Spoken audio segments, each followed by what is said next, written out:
I now call the meeting to order.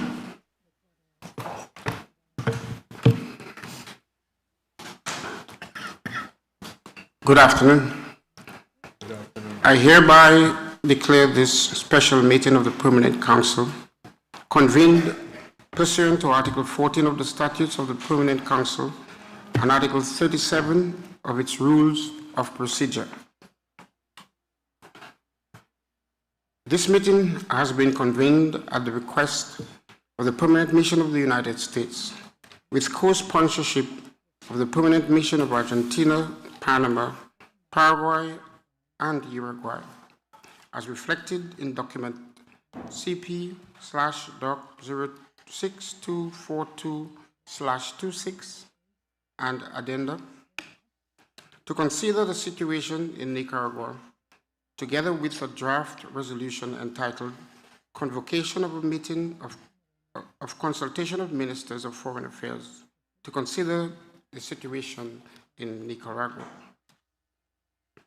I would also like to acknowledge the presence, both in the room and through the live webcast, of representatives of the entities of the Inter-American System and civil society organizations, including organizations from Nicaragua, who are joining us for this meeting. We appreciate the participation and interest in this session. In accordance with Article 43 of the Rules of Procedure, we'll proceed with the consideration and adoption of the order of business for this meeting as contained in document CP/OD-2599/26.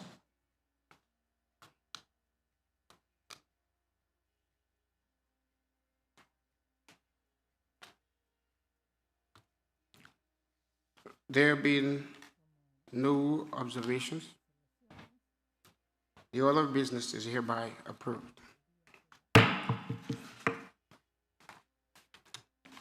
Before proceeding, I consult the Council on whether it agrees on an exceptional basis to waive the time limit established in Article 4.6 of the Rules of Procedure at the request of the delegations of the United States and Brazil to allow for interventions of up to 10 minutes by representatives of the United States and up to 8 minutes by the representative of Brazil under item 2 of the order of business.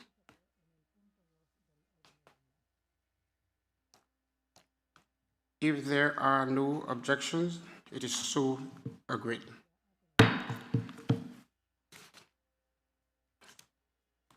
Colleagues, we shall now proceed to the second item on the order of business, the situation in Nicaragua. In this regard, it is my pleasure to welcome and offer the floor to Commissioner Rosa Maria Paya, Rapporteur of Nicaragua of the International Commission on Human Rights. Commissioner Paya, welcome to the Permanent Council. You have the floor for up to 10 minutes. Thank you so much, Mr. Chair, Mr. Secretary General, Assistant Secretary General, dear and honorable representative of the member states, and also greetings to the civil society from Nicaragua here in the room and joining us virtually. Señoras y señores, agradezco la oportunidad. Ladies and gentlemen, thank you for the opportunity to present to the Permanent Council on behalf of the Inter-American Committee on Human Rights about the seriousness of the situation in Nicaragua and the ensuing consequences for the region in light of recent events. I should like to begin this statement with a document that does not exist. It's the starting point of a Nicaraguan woman that did get born. She was born in Nicaragua of Nicaraguan parents in a Nicaraguan hospital. But if someone were to look for her today, in the civilian registry, they wouldn't find anything. It was erased. And with that, her ID, her passport, her professional title, her retirement pension, and the home where her children were raised. The Inter-American Court has put a name on this. It's called civil death. This type of death is no exception. It's one of the extreme risks that Nicaraguan people run for saying what they think, but it is not the only one. The committee has been documented through MECENI persistent and serious violations of human rights in Nicaragua. Arbitrary detentions, forced disappearances, religious persecution, violence against indigenous peoples and Afro-descendant peoples, as well as political repression under the dictatorship of Ortega Murillo, has led to fear being instilled in the citizenship. The Nicaraguans live under a regime with no guarantees of basic freedoms, and it tries to systematically silence them. According to civil society, more than 40 people are detained for political reasons, and at least 10 of them continue in a situation of forced disappearance. The committee denounced the death under the custody of the indigenous leader, Misutko Brooklyn Rivera, after 2 years of not knowing where he was. After his passing, the authorities refused to release his body and arbitrarily detained family members and community authorities who were demanding his remains in Managua. 6 of these people are still disappeared since then. This deepens even further the collective impact on the Miskito people. Also, towards the end of June, we're unknown of the whereabouts of the Bishop Esteli Monsignor Abelardo Mata Guevara. He's 80 years old and benefits from precautionary measures, and he was detained along with other priests after participating in religious activities.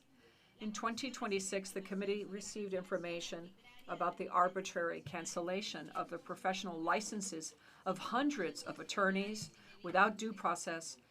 This further weakens access to justice and the right to a defense in a system of justice administration which was already broken due to the lack of an independent judiciary.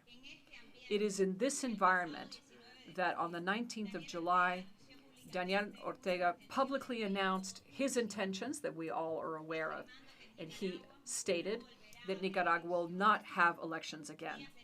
Some days after that, on the 28th of July, he presented an initiative, a constitutional reform that proposes to expand from 6 to 7 years the term of the so-called coach president, allowing a renewal and raising to the constitutional level any restrictions that would prevent political participation of the opposition. The committee had already been warned and has already warned in its annual report of 2025 that constitutional reform passed last year modified more than 100 articles in the Constitution, consolidating a regime which is incompatible with the principles of a representative democracy. In doing so, it eliminated separation of powers and concentrates the power in the co-presidency. These new measures deepen the process and are eliminating the necessary conditions for democratic alternance and restricts further the exercise of political rights. The Inter-American Committee reiterates its repudiation of this initiative because it's incompatible with Article 23 of the American Convention on Human Rights and the principles enshrined in the Inter-American Democratic Charter. Now, as was well recalled by the General Assembly Resolution of Asunción 2024, and I quote, "The democratic crisis and human rights crisis in Nicaragua is impacting the stability and security of other countries in the region," end quote. Let's consider the magnitude of the damage done for a moment. According to information from civil society, 838,363 people at least, that's 1 in every 9 people in Nicaragua, have abandoned their countries since April 2018. That's the greatest exodus in its recent history. It's even higher than during the war of the 1980s. And persecution travels with them. Recently, MECENI received communications from a Nicaraguan opposition member who described an attack he suffered on the 26th of July in Honduras. The committee has received information on a number of different attacks trying to end the life of Roberto Samcam in Costa Rica. Today, fear is growing amongst activists that are living in exile, which would include reports of vigilance, threats, harassment, and violence. And that's why in this room, I want to leave clear the following. When a state extends its apparatus of persecution to the territory of another state, the person attacked is not the only victim. What is also vulnerable is the sovereignty of the state whose territory sees these actions occurring on it. Also, bordering states are not responsible of the crisis, but they pay the price for it, and they're not alone. Transnational repression, along with forced migration of Nicaraguan people, has created serious challenges in the area of security for other states in the region. And to this situation, we must act the impact of organized crime in Nicaragua. Ladies and gentlemen, the committee urges the regime to fulfill its international obligations in the area of human rights, to stop persecution of its people, to immediately report on the whereabouts of all persons whose lot is still unknown, and release those people who have been arbitrarily detained. The persecution of Nicaraguans in exile, the acts of transnational repression, forced displacement of thousands of people are all evidence of the grave violations of human rights that were documented by the committee. And they also show that they have a regional impact that requires the attention of the member states of this organization, and we would be most grateful to you for it. This council already took a stance in February, and the General Assembly ratified it in Panama in June. The state of Nicaragua withdrew from this organization, and the Nicaraguan people have not, however. The regime erased the records, and our system should be activated to protect them. We reiterate our call on member states to use, under the Charter of the OAS, the Inter-American Democratic Charter, and all relevant instruments, as well as any mechanisms available to contribute to the restoring of democratic institutions and the full respect of human rights in Nicaragua, in keeping with the principle of collective guarantees of the Inter-American system. The committee reaffirms its availability and willingness to continue working with the political bodies of this organization, and it will continue documenting the evolution on the ground in Nicaragua in fulfillment of its mandate. Thank you very much. I yield the floor. Thank you, Commissioner Paella, for your presentation and for sharing your observations with the Permanent Council. Having heard the presentation from the Rapporteur for Nicaragua of the International Commission on Human Rights, which the Council has taken a note of, we will proceed to the next item of the order of business, the consideration of the draft resolution entitled Convocation of the Meeting of Consultation of Ministers of Foreign Affairs to consider the situation in Nicaragua, submitted by the delegation of the United States with the co-sponsorship of the delegations of Argentina, Costa Rica, Ecuador, and Panama, as reflected in document CP.6242/26 and its addendum. For this purpose, I am pleased to offer the floor to the delegation of the United States to present the draft resolution. Ambassador Kozak, welcome back to the OAS. Could you please have the floor for up to 10 minutes?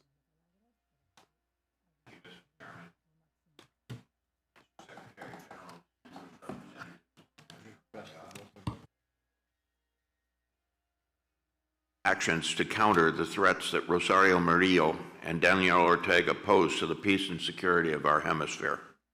We confront an authoritarian dynasty that has no intention of ever leaving power. Ortega toured the world as much 3 weeks ago. In a rare moment of honesty, he said there would be no more elections in Nicaragua. Nearly 50 years ago, as a staffer for an OAS mediation team, I sat in this same room as the Permanent Council watched a Somoza National Guard officer casually shoot an ABC newsman in the stomach and killed him. It was captured for all of us to see at the time. Now, at that time, Ortega and his Sandinista guerrillas were fighting against Somoza's brutal and venal dictatorship. And the OAS did everything possible to try to stop it.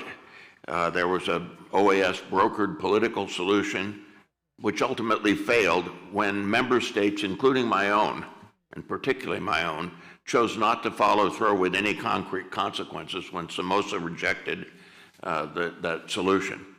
And thousands of more people died as a result. Now in 2026, Ortega, Murillo, and their increasingly small inner circle have become what they originally fought against, a cruel and venal dictatorship that fears independent journalists, religious communities, civil society, political parties, and above all, the will of the Nicaraguan people expressed in free and fair elections. Murillo and Ortega have now directed their rubber-stamped National Assembly to rewrite the Constitution for a second time in 2 years, again to extend their presidential mandates and to exclude Nicaraguans from taking part in the political life of their country. This is rule of life for life, not rule of law. Nicaragua is precisely why the OAS electoral observation system exists. Its 1990 electoral observation proved instrumental in bringing peace to Nicaragua after decades of conflict. I recall all of this history to underscore that actions we take or fail to take in the coming weeks will matter. Since returning to power in 2007, again by changing the Constitution, Murillo and Ortega have imprisoned, tortured, denationalized, and forcibly exiled anyone they view as a threat, driving hundreds of thousands of Nicaraguans to flee and burdening our region with displaced persons, as Commissioner Paya just documented. That dictatorship also deliberately facilitated illegal mass immigration, which threatened not only the security of the United States, but also many of the other member states in this room. Murillo and Ortega violate other states' sovereignties by engaging in intimidation, violence, and even political assassinations against Nicaraguans in exile. They and their son, Laureano, have deepened financial and security relationships with Russia, China, Iran, and Cuba, undermining regional stability and prosperity. The situation in Nicaragua is not solely an internal matter. It threatens the peace and security of the Americas. How much more do the Nicaraguan people in the region need to suffer before we act? It cannot be another 50 years. The Trump administration has taken decisive action against these tyrants and their enablers through financial sanctions, visa restrictions, diplomatic channels, and public condemnation. Our efforts have helped secure the release of political prisoners, return of confiscated property, cut off dictatorship financing, and reversed Nicaragua's illegal immigration policies, and more. But the United States cannot be the only country taking serious action against this authoritarian threat to our collective peace if we are to succeed. Murillo and Ortega enjoy benefits of normal diplomatic, economic, and institutional relations while they openly repudiate the basic commitments made under the Inter-American Democratic Charter. We must deny them those benefits. The time for statements without action is over. Now is the time for a formal, institutional, and collective response, lest Nicaragua's history of despotism be repeated from generation to generation. This is why the United States, together with Argentina, Ecuador, Costa Rica, Panama, and Paraguay, presented a draft resolution that condemns the damaging consequences of the dictator's conduct for the peace and security of the Americas. But it also proposes convening a meeting of consultation of foreign ministers or ministers of foreign affairs to determine an appropriate collective response. The text explicitly states that it does not authorize the use of armed force. We are not asking this council to predetermine what the ministers must decide, only to complete the work necessary to expeditiously convene them. The foreign ministers should, in our opinion, meet before September 1, when Nicaragua's National Assembly plans to codify the anti-democratic measures that the Ortegas have outlined. Ministers should examine the full range of lawful diplomatic, institutional, economic, and collective security options available. These could include diplomatic measures, limiting access to other regional fora, restricting non-humanitarian assistance and funding, and facilitating the release of political prisoners. These actions and others are all within our collective purview and will make a difference. Various inter-American instruments may be relevant, including the Rio Treaty, though not exclusively the Rio Treaty. Allowing ministers to discuss any differences over which instruments to use should strengthen, not weaken, our collective response. Differences over tactics must never become an excuse for inaction. We will be flexible on this, and we ask that others be as well. The issue is not whether these dictators have hurt us. The issue is whether they believe our words will ever be followed by action. By our actions, we reject the elimination of real political parties, and we reject the instability the dictatorship inflicts on its people in the region. And by our actions, we clearly say to the Nicaraguans, you are not forgotten. The hemisphere will always defend your democratic right to freely choose your leaders. It is time to break the cycle. We must act now to defend the security and peace of the Americas. Thank you, Mr. Chairman. Thank you all.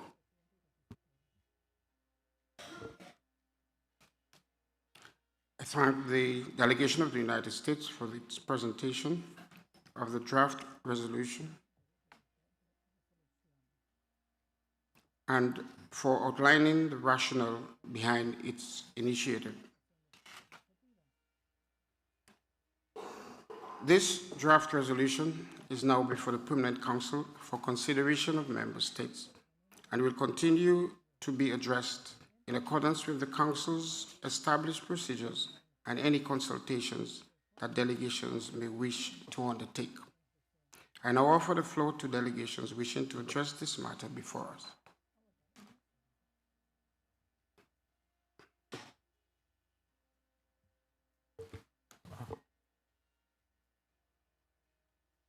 Chair recognizes the delegation of Paraguay. Muchas gracias. Thank you very much, Mr. Chairman. First and foremost, we would like to thank the delegation of the United States of America for their initiative for convening this special session with the sponsorship of Paraguay, as well as with the delegations of Argentina, Costa Rica, Ecuador, Panama, and Uruguay. We thank them as well. We have very attentively listened to the concerns of the rapporteur of the Inter-American Human Rights Group, Mrs. Paya, and we would like to thank her also for her presentation. We listened attentively and we observed how these declarations of Daniel Ortega, in which he mentioned that Nicaragua will never have elections again, as well as the announcement after that on the 24th of July to carry out a constitutional amendment or modification at the beginning of September coming up. Now, it seems ironic that this kind of declaration are taking place precisely in the year in which we are looking at the Inter-American Democratic Charter, that is to say, the Inter-American Democratic Charter and its anniversary, and we hear that, and we hear the fundamental role that the OAS plays in democratic issues and the pride that describes the observer missions. And in very few situations has democracy not been hailed by member states. So here I should like to bring forth an example that is before the Inter-American Democratic Charter was adopted, and that is the Electoral Observation Mission, the EOM, headed up by the then Secretary General, Mr. Baena Suarez, during the general elections that took place in Nicaragua in 1990. Today, we know that the presence of the organization was crucial to oversee a peaceful transition and the assumption of Violeta Chamorro, the first woman elected democratically to take on the presidency of the American Republic in this region. The examples of the past also remind us of, as an organization, we have dealt with the present and the future of things in our hemisphere. We cannot allow the OAS to be silent in the face of this kind of grave situation, which has only not just been a violation of human rights and erosion of democracy to become a challenge that compromises hemispheric security. We're not just making these statements. The OAS General Assembly in its Resolution 3022, approved in June 2024 in Asunción, already warned, and I quote, "The democratic crisis and that of human rights in Nicaragua affects the stability and the security of other countries in the region," end of quote. The very same concern was reiterated this Monday by the Inter-American Commission of Human Rights in its press communique 152/26 with regard to the point that was made. The intensification of repression, transnational repression, along with forced migration of Nicaraguan people, has led to certain serious challenges when it comes to security for other states in the region, end quote. Now, for this, we have the impact of Nicaragua international crime on other countries in the region. That is the end of the quote. The Inter-American Court on Human Rights, as well, has warned about systematic defiance of these decisions, and it urged the Permanent Council to apply collective guarantees as a response to the rulings that it has made. This is particularly grave because it goes against the very effectiveness of the inter-American system. And as was pointed out by the tribunal, in Chamorro and other aspects, the collective guarantee is translated into an obligation, a duty that states parties to the Inter-American Convention on Human Rights, as well as member states, have amongst themselves. That is to protect the Inter-American Convention and avoid that inter-American justice becomes an illusion. So I would like to thank the presence of the victim of this very important issue of the ICHS. The court corrects as a speaker, Mrs. Chamorro. Mr. Chairman, given the gravity of the situation that represents a challenge to democracy in the hemisphere, I'm very happy to state before this Council Paraguay's support to the resolution presented by the delegation of the United States for the effects of activating and having a Ministers of Foreign Affairs meeting envisaged in the Charter of the OAS to consider the grave situation that we are living through and witnessing in Nicaragua, and this note will be circulated in due course. Thank you very much, Mr. Chairman. Thank you, delegation. The floor is now offered to the delegation of Peru. Thank you very much, Mr. Chairman. Peru truly appreciates the United States for convening this meeting. Peru consider the topic of regional interest the serious situation in Nicaragua, and as such, I should also like to greet and thank Mrs. Paya for her presence and whose presentation we listened to attentively. As you will recall, recently in Panama, the General Assembly reiterated its call in the region as to the deterioration of the democratic state as is happening in Nicaragua. That is to say, the rule of law, separation of branches, the restriction of fundamental freedoms, the defense and promotion of human rights, holding periodic fair elections, respect for popular will, amongst some of the most important points. Peru has categorically expressed its deep concern for the statements made by President Ortega with regards to the elimination of elections in this country, has said that they step back from stepping on these regular democratic features in the country. Mr. Chairman, Peru's commitment to defense of the rule of law is permanent, ongoing. Only a democratic system can guarantee something that respects fundamental rights and human rights when you have the free will as expressed by people. These principles are enshrined in fundamental instruments that have always been underscored by us, and we are not tired of repeating them in these cases. That is to say, the Universal Declaration of Human Rights, the Inter-American Declaration of Human Rights, the Inter-American Democratic Charter, and the Charter of the OAS as well. Now, in the recent General Assembly, we reiterated categorically that the scope and the principles in these instruments are applied in the case that brings us together today. And therefore, the regional concern is very clearly legitimate. The full-fledged use of the people's will should be guaranteed over and above any authoritarian stroke to remain indefinitely in power. Mr. Chairman, in this context, then, we feel it's necessary that the organization continue to use the mechanisms envisaged in the legal instruments to deal with this situation.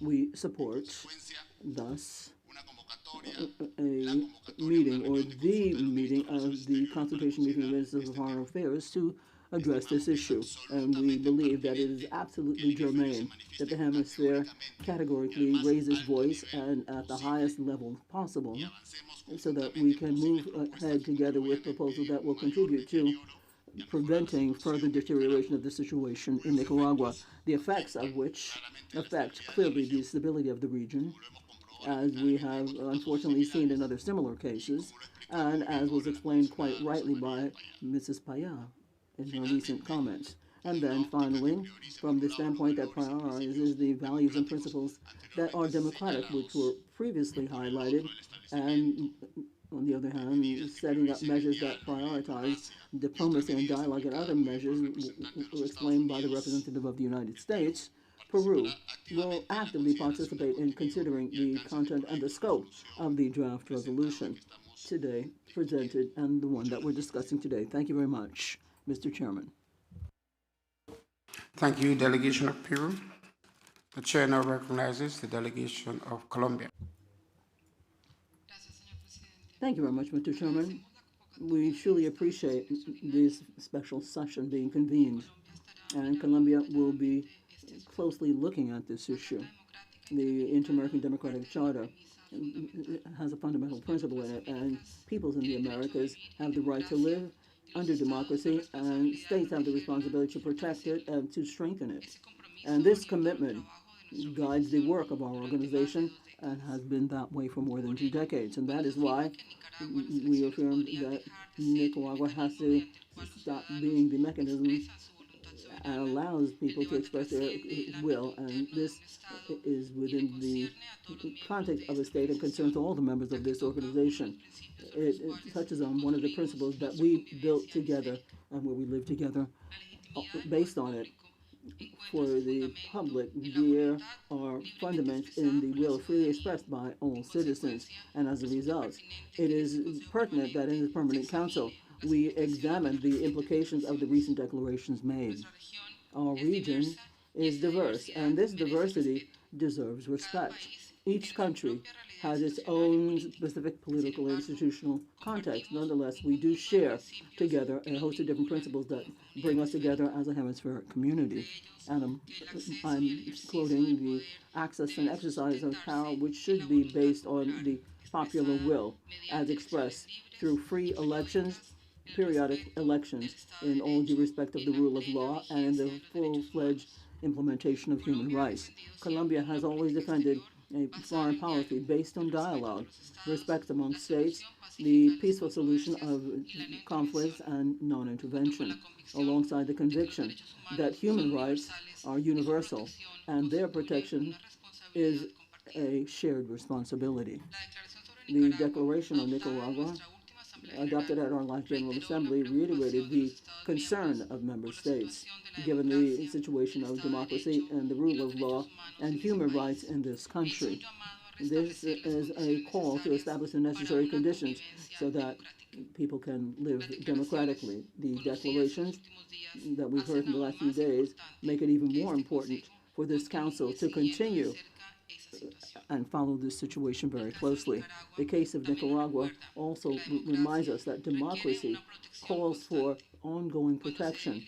When you delete the institutions, you reduce participation and you limit the guarantees for the exercise of rights and freedoms. And this affects the conditions so that citizens can freely express their own will. This reflection is not just limited to one country. This is a responsibility that we have to share. All states of the Americas must share this. Colombia would like to put before you this consideration with a constructive spirit in mind and with a view to reaffirming the principle that historically has undergirded this organization. Democracy and the rule of law, human rights are strengthened through dialogue, respect of international commitments, and the free participation of all citizens. In this regard, Colombia reiterates its willingness to follow the diplomatic efforts that are being made to promote dialogue and to contribute to the full-fledged respect of human rights of the Nicaraguan people. Thank you very much. Colombia. The chair recognizes the delegation of Ecuador. the state of Nicaragua withdrew from this organization. Nicaraguans did not. And the Commissioner Rosa Maria Paya told us that. So then let's take on the challenge. Nicaraguans are Nicaragua. Mr. Chairman of the Permanent Council, Secretary General and Assistant Secretary General, distinguished representatives, permanent representatives, observers, and others, economists, Juan Sebastian Chamorro. The Republic of Ecuador comes to this special meeting of the Permanent Council of the Organization of American States with the conviction that this organization's role should be a coherent expression of the universal principles that are the bedrock of the OAS and hemispheric living together. And we support the resolution and presented by the United States and goes along with the request to have a ministers' meeting.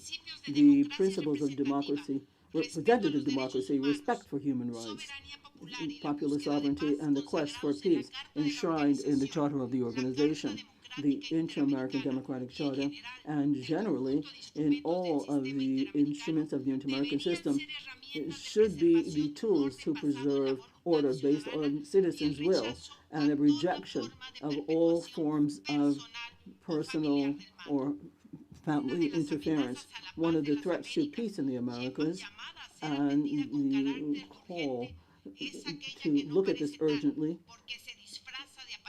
is something we have to look at because it looks like legitimacy, looking at institutionality and to bring in authoritarian views that go against citizens. The situation in Nicaragua demands us to come up with clear-cut declarations and statements, but concrete actions. The constitutional reform of 2025, which set up the co-presidency, is the constitutional basis where the power was concentrated in the executive branch alongside the other bodies of the state and established, given the definitive lack of a co-president, the other would continue in office. This provision, alongside the naming presidents without any popular consultation, goes back to controlled succession. The initiative of reform, which is now underway, presented on the 28th of July, 2026, makes this a radical move and broadens the post to 6 or 7 and says that it can be renewed, extending the mandate of the National Police and thousands of other elective positions, and puts it on a constitutional level. And this should be looked at coup plotting. The announcement that there will not be future elections is the wording in some of the decision to concentrate the power and to decry the rule of law. Now, what does this mean? What does it imply? What does this legal architecture imply? Well, it implies a succession which is apparently valid so that any expression for citizens that are in protest against it could be presented as a move against order. This undermines things, and there is an exclusion here, and it indefinitely prolongs control on the security forces and looks like a cover for repression. The security forces will stop being guardians of the public democratic order to become militants against the position. The history of the 20th century shows us a lesson that we cannot forget. National Socialism didn't destroy the Guayma Constitution, it used it.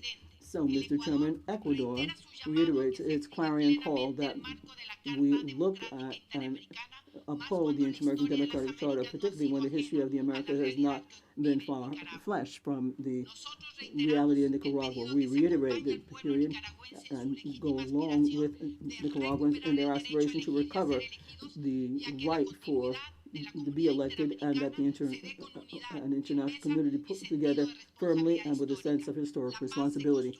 Peace is built based on the dignity of people.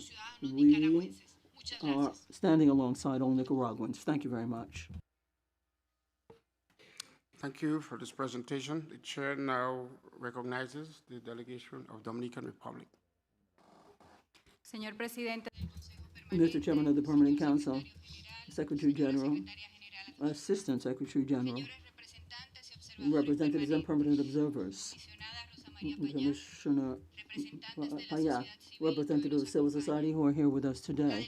The delegation of the Dominican Republic would like to express first and foremost its recognition of the chair of the Permanent Council for bringing together this special session very quickly, which allows this body to consider with the necessary urgency the proposal to convene a consultation meeting of the ministers of foreign relations to examine the grave situation in Nicaragua. And as such, then, we truly thank the delegation of the United States for its initiative presented through the draft resolution that we have before us for our consideration, and we thank them for their leadership in promoting this meeting. We received with deep concern and heard about all of the facts that have been described by Commissioner Paya, and we have taken due note thereof, and we will closely follow everything as we've been doing in the last few years. We truly believe and consider that the gravity of the recent events call for a timely and coordinated response from member states. The decision of the highest Nicaraguan authorities to eliminate elections as the mechanism for expression of the popular voice represent serious concern for all of those who are committed to defend democracy in the Americas. Democracy and representative democracy is based on essential principles and inviolable. The periodic holding of elections that are free, fair, transparent, and competitive. As is established in the American Democratic Charter, the peoples of the America have the right to democracy and their government the obligation to promote and defend them. As a result of that, no state can deny its citizens the right to freely elect its authorities, nor close off elections as a legitimate mechanism for political participation. The 22nd of July, the Dominican Republic gave its declaration given the announcement made by the Nicaraguan president. In other words, there will be no future elections in this country, with a firm call to the Nicaraguan authorities to guarantee fully all political rights and fundamental freedoms of all its citizens. In keeping with the commitments taken on in this context in the inter-American system of international law. Colleagues, ladies and gentlemen, given the gravity of the situation, we understand that the inter-American community should act together and take on the responsibility with determination and express its concern. That's necessary, but we also have to support the mechanisms that will allow us to collectively evaluate the facts and adopt responses in keeping with the principles that undergird our organization. And that is why the Dominican Republic fully goes along with holding this meeting of consultation and reaffirms its undeniable commitment to democracy, the respect for human rights, and the rule of law. We truly believe that these principles continue to be essential for peace, stability, and development of our peoples. Thank you very much. Dominican Republic. The chair now recognizes the delegation of Costa Rica. Thank you very much, Mr. Chairman. Costa Rica participates in this special session and is motivated by the undeniable discussion that is democracy and human rights, the rule of law, and fundamental freedoms. These are fundamental pillars of the inter-American system. When these principles are not known systematically or calls on us to abide by the instruments that keeps us together. As a sponsor of this resolution for democracy and the countries that pulls together thousands of Nicaraguans that have sought refuge on our country, we cannot remain indifferent.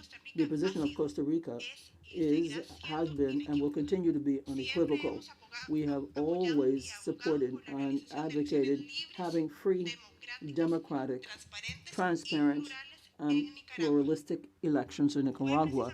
And it was precisely given the outrageous lack of these things that we did not recognize the 2021 elections in Nicaragua. The declarations of the Nicaraguan authorities after that, such as the possible constitutional reforms that have been talked about to permanently eliminate political pluralism and elections as the mechanism of access to power deepen our concern and represented an area of not abiding by democratic principles. Today, we reiterate our deep concern given the systematic and progressive need for civic space in Nicaragua. Fundamental freedoms must be upheld. Persecution of those who go against human rights, civil society, religious people, journalists, and all critical voices must be allowed. Mr. Chairman, our concern also covers the threats and intimidation that the situation represents for security, both regionally and for hemispheric stability. We are very deeply concerned with the presence of military foreign people in Nicaragua, as well as the expansion of illegal mining in border areas. This activity is closely linked to transnational organized crime, and it causes environmental harm. It strengthens the illicit economies and is a growing challenge to keep peace governance going in the region. Thus, Mr. Chairman, Costa Rica once again reiterates that it has always supported and will continue to advocate for holding free, democratic, transparent, and pluralistic elections in Nicaragua. Given the situation that continues to deteriorate, this organization cannot allow this weakening. Multilateralism is our effective tool for the defense of democracy and human rights and is a collective responsibility of all of us as member states and the mandate that we have in this organization. Costa Rica will continue to raise its voice in favor of the full-fledged democratic regime in Nicaragua with unbridled respect for human rights and holding free elections that are transparent, pluralistic, and democratic. This is the only legitimate way for the Nicaraguan people to freely opine on their future. Thank you very much, Mr. Chairman. Thank you, delegation of Costa Rica. Chair recognizes the delegation of Guatemala. Thank you very much, Mr. Chairman. We recognize the presence of the Secretary General and the Assistant Secretary General. Guatemala truly appreciates calling this special session together to look at a situation that presents serious threats to democracy, the rule of law, and the respect for the commitments that have been taken on within the context of the inter-American system.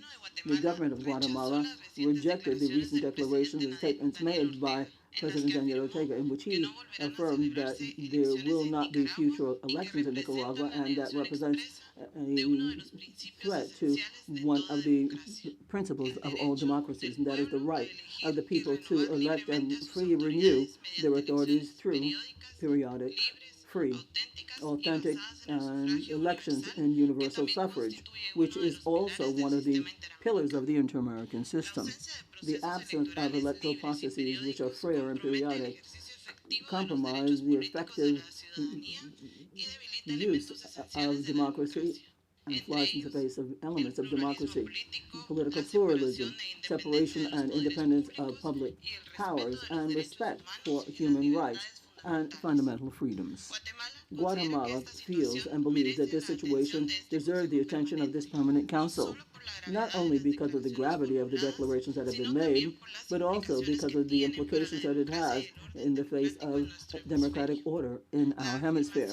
The statement that people will not or cede their right in the face of these authorities and their declarations is of utmost interest for states in the region and requires collective reflection on the defense of the democratic principles that undergird the inter-American system, although this was not part of the aforementioned. Mr. Chairman, my delegation would like to reiterate its solidarity with the people of Nicaragua. They continue to confront restrictions on exercising their fundamental freedoms and their rights. In this spirit, we would like to offer a clarion call to reestablish the conditions which will allow full-fledged exercise of freedom of expression, association, and political participation, as well as holding electoral processes which are free, periodic, authentic, in keeping with the principles that are in the inter-American system. In this context, then, Guatemala appreciates the initiative promoted by the delegation of the United States to hold a consultation meeting of the ministers of foreign affairs. We truly believe that this mechanism, envisaged in the Charter of the Organization of American States, offers an institutional space for member states to examine the situation and to consider collectively and in keeping with the inter-American instruments we have all of the issues it deems pertinent. We reiterate our support for the work of the Organization of American States as a privileged forum to defend democracy, human rights, and the rule of law. We reiterate our conviction that dialogue, cooperation, and full-fledged respect for the principles and standards that guide our inter-American system are the best way to contribute to peace, stability, and the strengthening of democratic institutions in our region. With this constructive spirit in mind, my delegation will continue to accompany all of the efforts of this organization, which are geared toward promoting peaceful solutions that are respectful of human rights and which can contribute to bringing back democratic conditions in the hemisphere. Thank you very much. Thank you, Delegation of Guatemala. The chair recognizes the delegation of Panama. Thank you very much, Mr. Chairman. The delegation of the Republic of Panama truly appreciates convening this special session of the Permanent Council. And as we heard in the presentation from Commissioner Mrs. Paya, Rapporteur for Nicaragua and the Inter-American Commission of Human Rights, Panama decided to co-sponsor this meeting and will co-sponsor the resolution presented by the Permanent Mission of the United States, believing that this council cannot be indifferent given the events that affect the democratic principles, human rights, and stability in our hemisphere. My country observes with deep concern all of the recent declarations made by President Daniel Ortega, where he announced that there will not be future elections in Nicaragua. These comments fly in the face of essential principles of representative democracy and international current commitments when it comes to political rights, in overlooking Nicaraguan people and allowing them to freely elect their authorities. Elections are the most genuine expression of popular will and the mechanism through which citizens participate in managing public affairs. Suppression or denial of this right represents a grave threat to fundamental rights and the principles that undergird all democratic societies. Panama reaffirms its commitment to democracy, respect for the rule of law, the constitutional order, political pluralism, and full-fledged use of human rights. These values will continue to guide our foreign policy and are indispensable pillars for peace, security, development, and the stability of our societies. In this context, the Inter-American Democratic Charter will continue to be the main political point of reference for states in the hemisphere to promote and defend representative democracy. Its principles reaffirm that respect of human rights, the rule of law, and holding free elections which are fair, periodic, and based on universal suffrage are crucial components of all democracies. These principles continue to guide the collective thoughts of American states in the face of situations that undermine these principles. Nicaragua is not a member, but it continues to be part of the Inter-American Convention on Human Rights. And Article 23 recognizes the right of all people to participate in the election of public affairs directly or through freely elected representatives, to vote and to be elected in periodic, authentic elections held by universal suffrage and through secret vote, to have access to general conditions of equality for public positions in the country. So from this standpoint, the recent declarations on the suppression of future electoral processes fly in the face and are incompatible with international obligations that have been taken on by Nicaragua when it comes to political rights, and is the reason for deep concern of the hemisphere. Mr. Chairman, as an expression of the importance that the government of Panama accords to this situation, the Minister of Foreign Relations called a meeting and called on the ambassador to Nicaragua, and this shows the commitment of my country to defend democracy, the respect for human rights, and the preservation of fundamental freedoms as indispensable pillars for living together peacefully among states. Panama believes that the Permanent Council has the political responsibility to express its concern when these kind of events affect democracy, human rights, and hemispheric stability, even when the state that we're talking about is not part of the organization. We have to look at things that affect fundamental principles of the states represented here, given the democratic values that inspire this system. And that is why Panama goes along with this initiative, co-sponsors holding this special meeting and the draft resolution presented by the United States, and invites other delegations to support a firm, opportune, and coherent response in defense of democracy, the rule of law, and political rights of the Nicaraguan people. Panama reiterates its solidarity with the Nicaraguan people and expresses its own hope that necessary conditions can be reestablished so that Nicaraguan people can fully exercise their civil and political rights, including their undeniable and inalienable right to elect their own authorities in periodic, free, and competitive elections. Thank you very much. Thank you, Delegation Hannibal. I now offer the floor to the delegations of Canada. Merci, Monsieur le Président. Thank you, sir. Canada commends the presence of the Secretary General and that of the Assistant Secretary General. We would also like to thank Commissioner Paya for her presentation. Canada would first and foremost like to underscore the attention paid by member states to the situation in Nicaragua and therefore discuss it. We also appreciate the initiative of the Permanent Mission of the United States to present this draft resolution to us.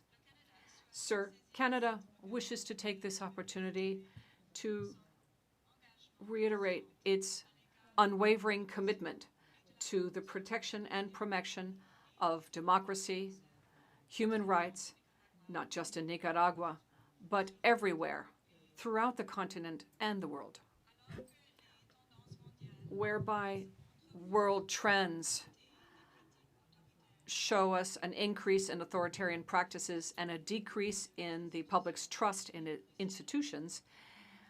It is therefore crucial to continue to defend democracy and to make sure that human rights are respected. Following years of democratic erosion and the progressive closure of civic and political space in Nicaragua, Canada is deeply concerned by the recent public statements by the Ortega Murillo regime regarding the future of elections and political competition in the country.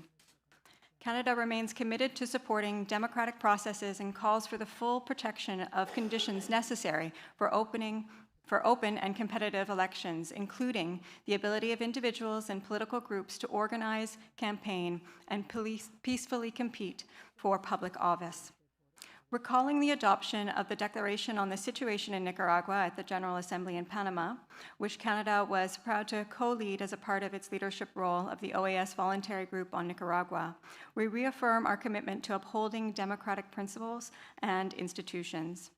We highlight Canada's continuous engagement in mobilizing regional action and attention on Nicaragua, and we are pleased to have been joined by 9 other OAS member states in the release of a joint statement yesterday on the recent developments in Nicaragua.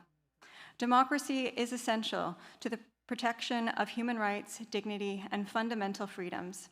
It empowers people to participate in the decisions that affect their lives. All Nicaraguans, regardless of their political views or affiliations, must be able to exercise their democratic rights and freedoms, including participating in electoral processes free from discrimination, intimidation, or other forms of repression. Let us continue to strengthen support to the people of Nicaragua, whose political rights and fundamental freedoms must be protected and respected.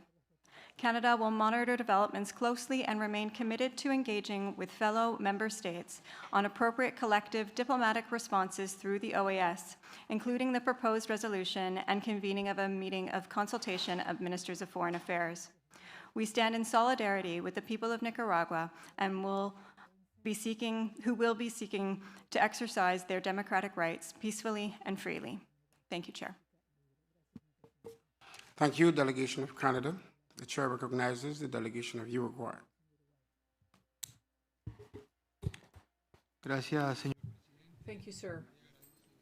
Uruguay would like to thank the delegation of the United States for this initiative of convening this special session of the Permanent Council in order to consider recent events in Nicaragua. Events that put this Central American country in a situation where one questions its democratic vocation, enjoyment of human rights for its people. We'd also like to thank Commissioner Pasha for the information provided today in her presentation.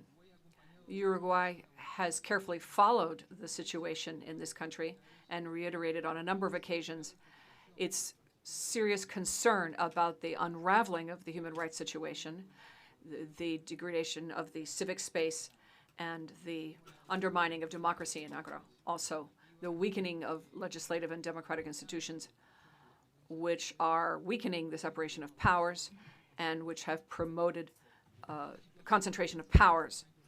This is not just a democratic crisis at hand, but it is also accompanied by grave and serious systematic violations of human rights, as was documented by a number of different international organizations responsible for the protection of human rights, including, of course, the Inter-American Court on Human Rights, Committee on Human Rights, and the UN Committee on the Situation in Nicaragua.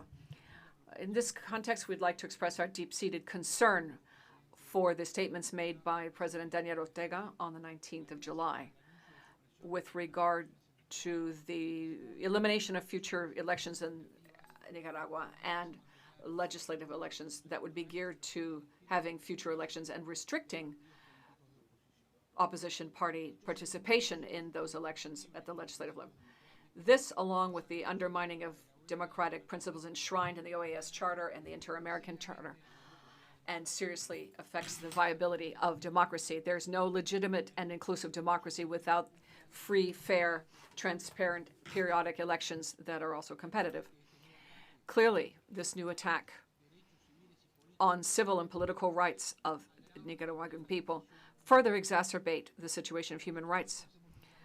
In that regard, we call upon the Nicaraguan authorities to comply with their obligations assumed under the Inter-American Human Rights Convention, especially those that stem from Article 23, whereby states must guarantee that all citizens enjoy the right to participate in elections, be voted for, and be elected by, with universal suffrage and guaranteeing political pluralism in the country. Sir, Uruguay believes that the situation in Nicaragua should be observed from an integral point of view, looking at democracy, protection of human rights, with strict attachment to international law and the principles that govern the relationships between states, including peaceful settlement of dispute. In this regard, we understand that the possible collective action with regard to this country should occupy this organization. To the extent that measures are adopted, they should unequivocally support international law and its major principles. In reiterating our call on the state of Nicaragua to fully comply with its international obligations in the area of human rights and democracy and restore the conditions for the effective exercise of fundamental freedoms and political expression, in that regard, Uruguay supports the convening of a ministerial level meeting to review the situation in Nicaragua. It's an appropriate place to look at the situation collectively under the principles of the OAS Charter. Thank you. Thank you, delegation of Uruguay. Chair recognizes the delegation of Argentina. Muchas gracias. Thank you very much, sir. First, we would like to thank you for the convening of this special session of the Permanent Council, which Argentina co-sponsored, to address an issue of great concern to the whole region. We also appreciate the draft resolution put forth by the United States, which my country also sponsors. I'd like to reiterate what was our support for what was said by Commissioner Paya in her presentation. Argentina rejects the recent statements made by President Daniel Ortega and the subsequent statement by Gustavo Porras in terms of preventing free, transparent and open elections, open to true oppositional parties, many of which have been weakened or have disappeared through the exile of their main proponents. We condemn anything that goes against democracy and exercise of fundamental freedoms. We also advocate for upholding the principles enshrined in the Inter-American Charter, specifically Article 3 on holding periodic elections that are free, fair, and based on universal suffrage.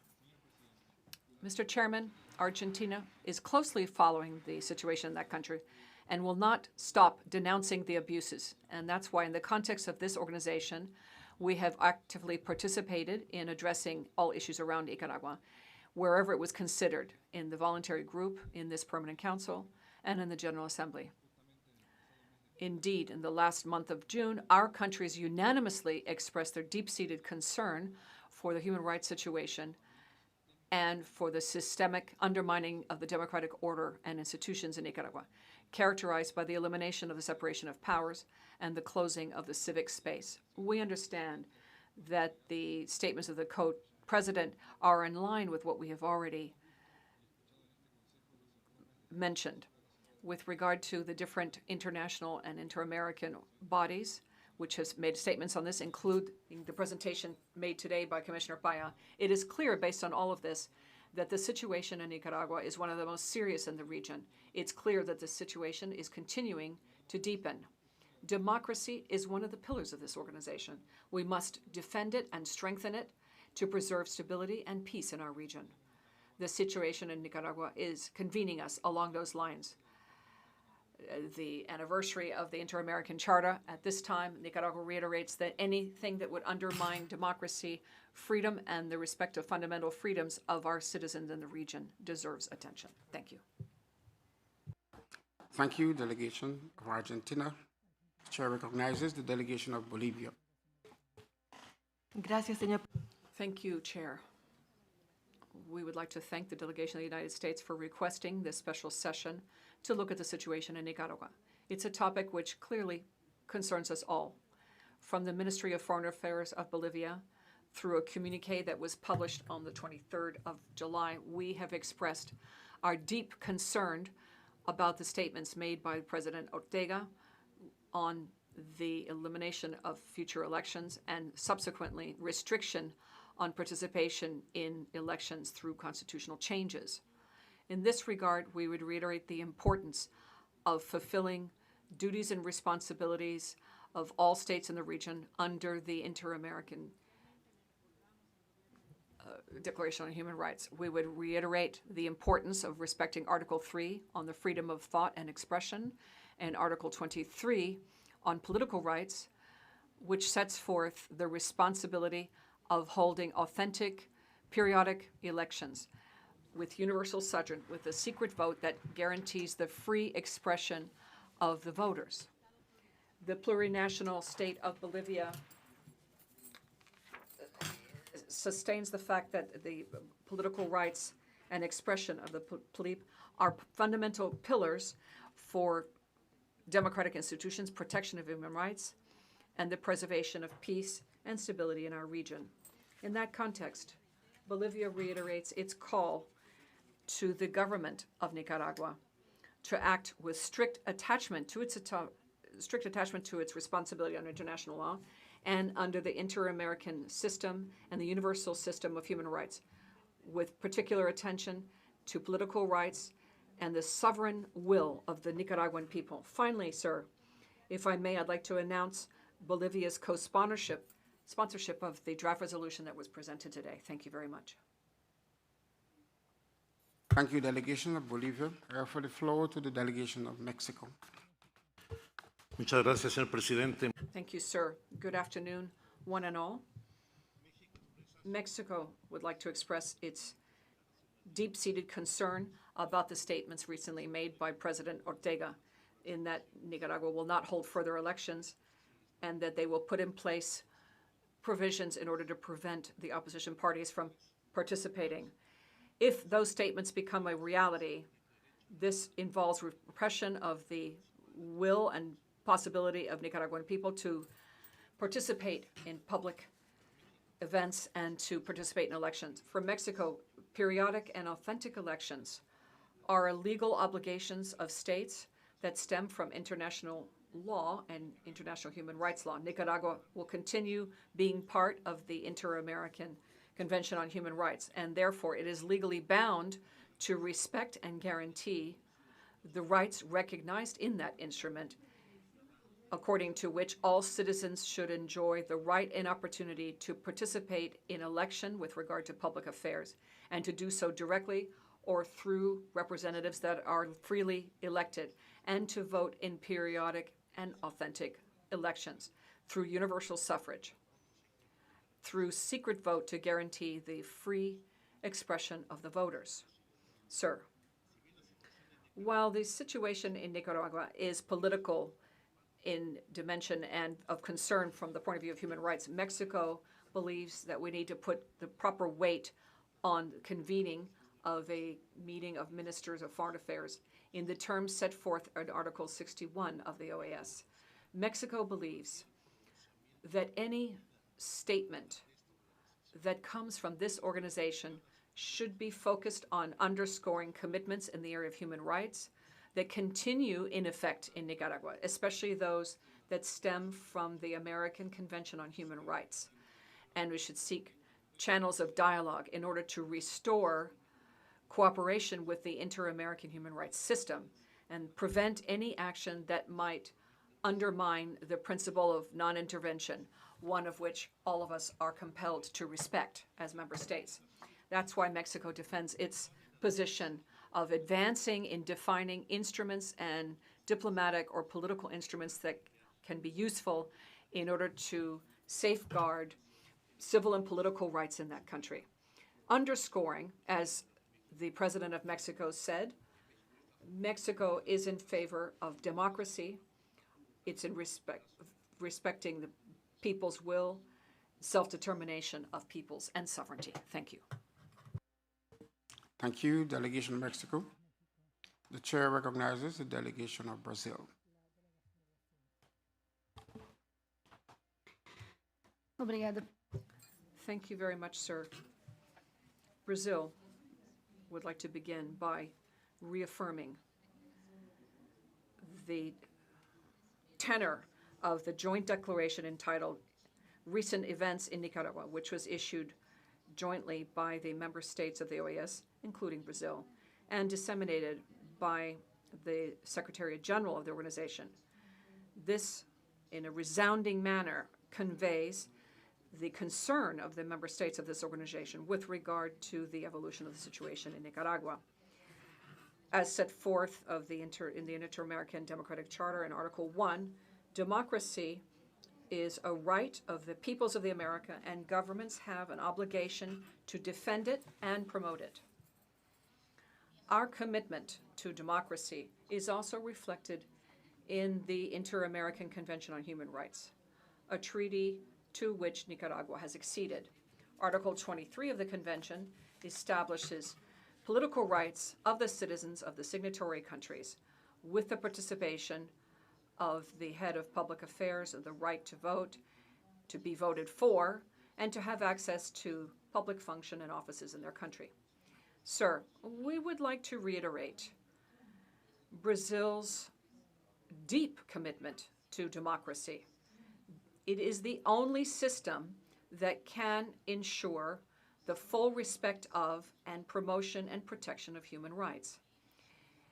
It is through democratic institutions, it is through the rule of law, through free, periodic, and fair elections, and through citizen participation that the conditions can be created in order to guarantee fundamental freedoms, equality before the law, and the dignity of the human person.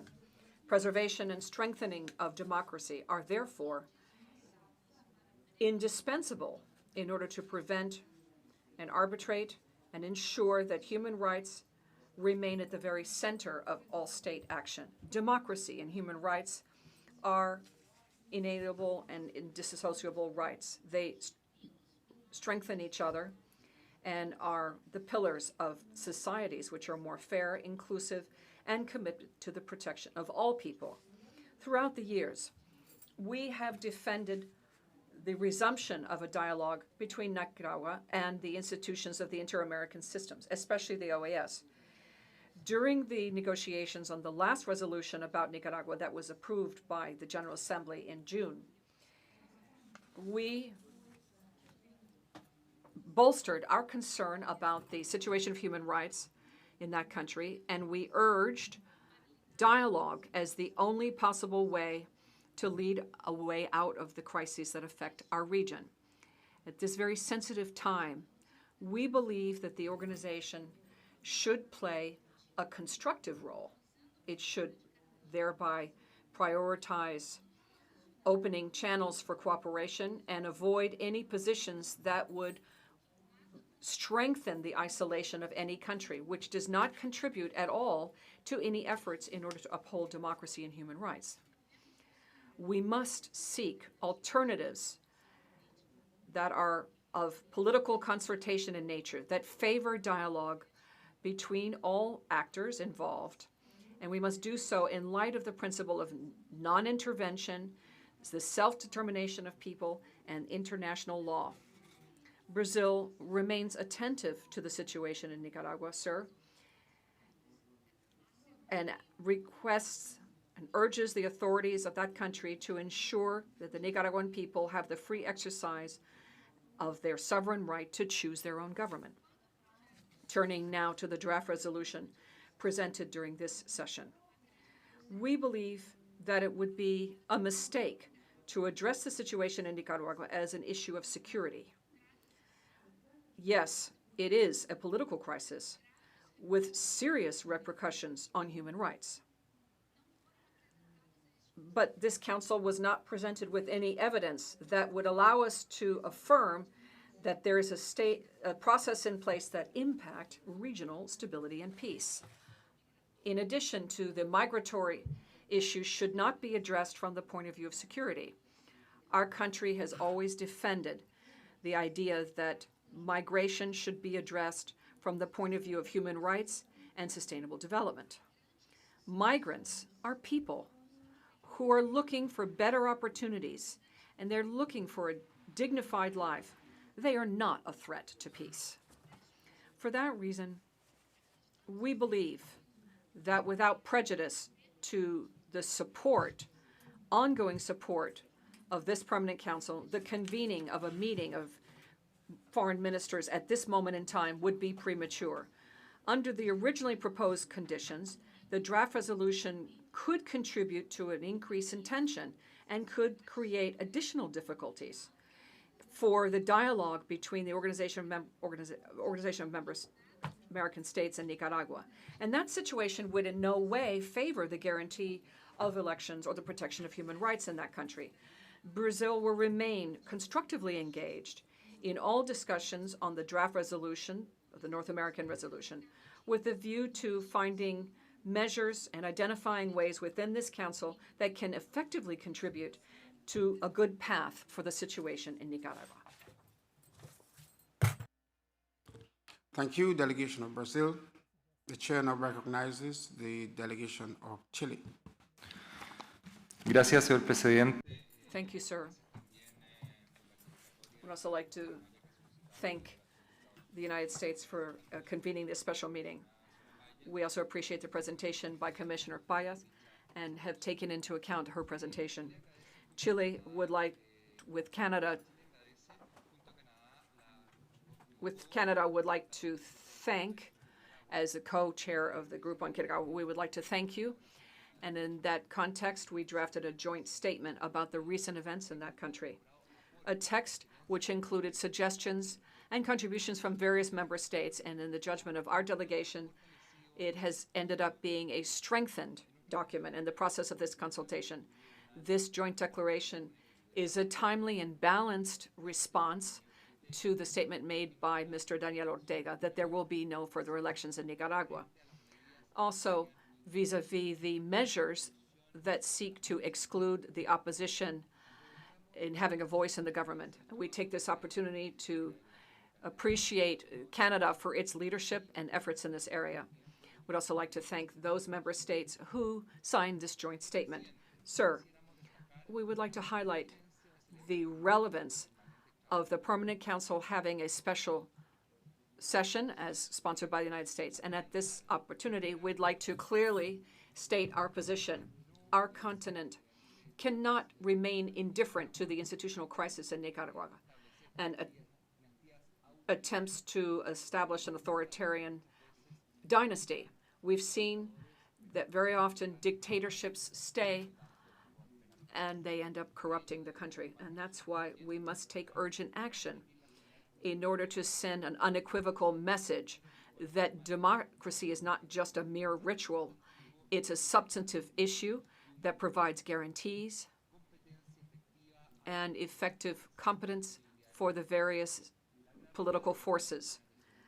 The gravity of Mr. Ortega's statements and the initiatives underway in that country to cut off participation, democratic participation of the opposition, motivates our delegation to support the convening of a meeting of foreign affairs ministers. We agree with the United States proposal that this would be the appropriate body to collectively reflect on efficient ways to address the situation and stop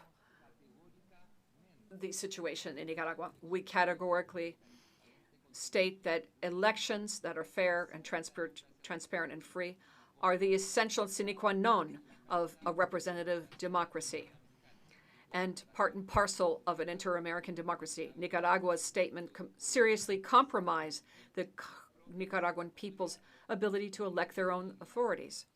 Along those lines, with its foreign policy, Chile reaffirms its commitment to the promotion and protection of human rights, fundamental freedoms, and democracy in our hemisphere. In that context, Chile urges the government of Nicaragua to respect and guarantee the full exercise of the Nicaraguan people's right to freely elect their authority through free, periodic, and transparent elections. Thank you very much.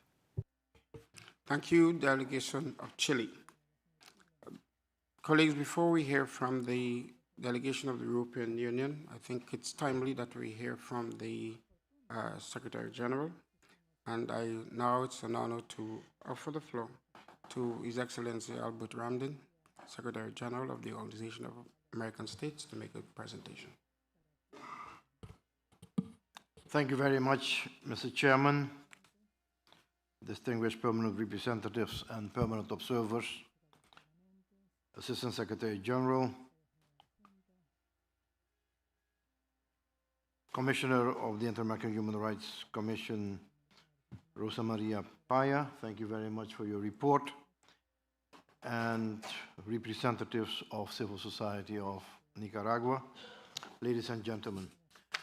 Mr. Chairman, let me begin by recognizing all the delegations that have brought this issue to the agenda of the Permanent Council, as well as all the member states that have issued statements on this matter, because the situation in Nicaragua must continue to be a matter of the utmost concern for our organization, an organization that was founded many, many decades ago to strengthen democracy, defend human rights, foster independent judiciary, and good governance. All of that is under threat in Nicaragua.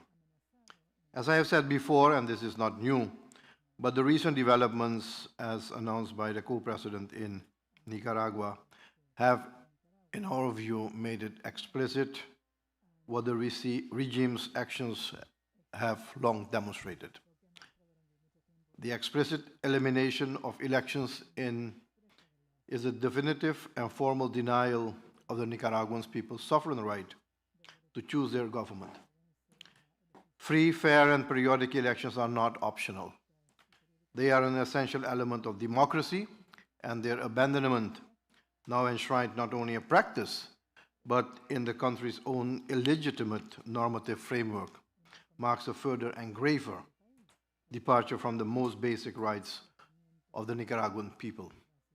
In fact, as has been mentioned by some of our member states here, the American Convention on Human Rights explicitly recognizes that every citizen shall enjoy the right to vote, and to be elected in genuine periodic elections, which shall be universal and equal suffrage by secret ballot that guarantees the free expression of the will of the voters.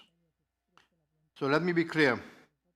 The erosion of democracy in any country of the Americas is never solely a domestic matter. Attacks on democratic institutions at a national level have regional consequences. That they undermine democratic governance and affect stability and shared values of the hemisphere as a whole. That is precisely why this organization must continue to engage, not episodically, but consistently, with the people of Nicaragua. This is also why I believe our response must be firm and integral, and why it must draw on all 4 pillars of this organization's core mandate: human rights, security, development, and democracy. Treating these as separate tracks understates the nature of the crisis that exists in Nicaragua, because they are deeply intertwined. And I'll share with you some perspectives on this. On human rights, since 2018, Nicaragua has appeared in Chapter 4B of the annual report of the Inter-American Commission on Human Rights, a designation reserved for states responsible for massive, serious, and systemic violations of the rights guaranteed under the American Declaration, the American Convention, and other applicable instruments to which Nicaragua remains bound. That finding still stands, and it still demands a response, one that reflects how every act of defiance toward the inter-American human rights system deserves a collective answer from the entire inter-American community. On development, the Nicaraguan diaspora speaks for itself. Every person of the Americas has the right to flourish on their own land and should never be forced to migrate simply to meet its most basic needs. On security, in a world where the transborder nature of our challenges is more evident than ever, the persecution and extrajudicial killing of Nicaraguans beyond Nicaragua's own borders is a threat to the security of every state in this hemisphere. And on democracy, restrictions on civic space, on citizen participation, on dissent, and on the balance of powers are well known to every delegation in this room. The persecution, exile, and statelessness imposed on political opponents are wholly incompatible with democracy. And shockingly, the recent legislative reform has only widened the gap between the regime and the most elemental democratic standards. We grant the extension to the SG to complete his presentation. And I thank you very much. I was testing whether the green would become red, but it did. So thank you very much.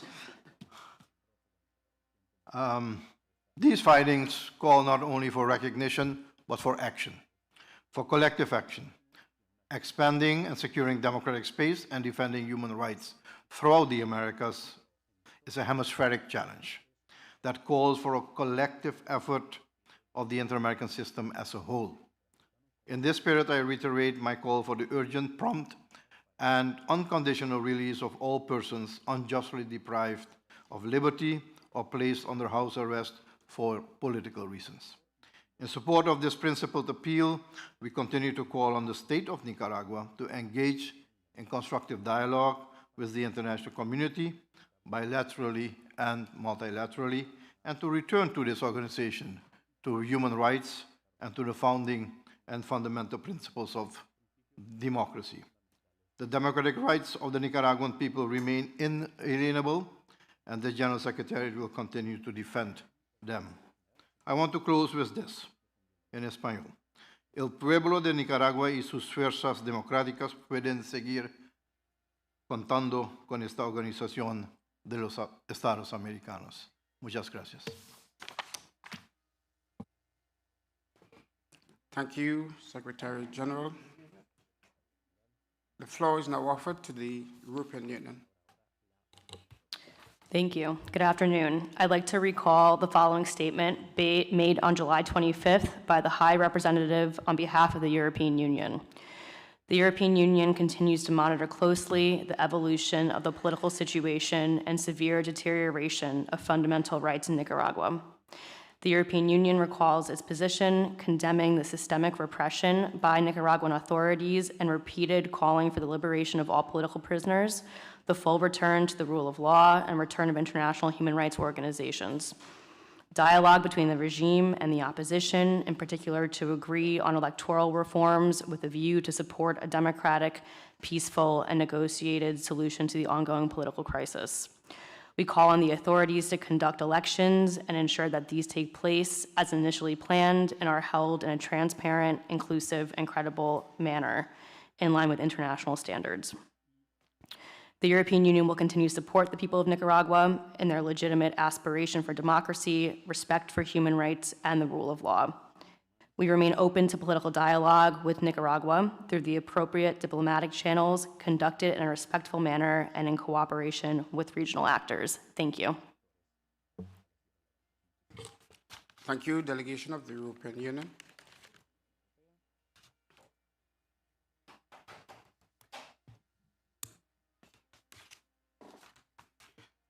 There being no further request for the floor, we have concluded the order of business for this special meeting. The statements and observations made during today's meeting will be duly reflected in the corresponding minutes.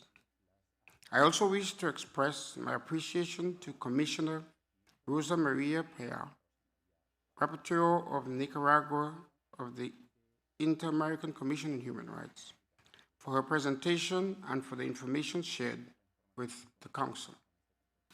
I thank all delegates for your participation and engagement. The Permanent Council will continue to address this matter in accordance with its responsibilities under the Charter of the organization and its rules of procedure. Thank you again, and this meeting is adjourned.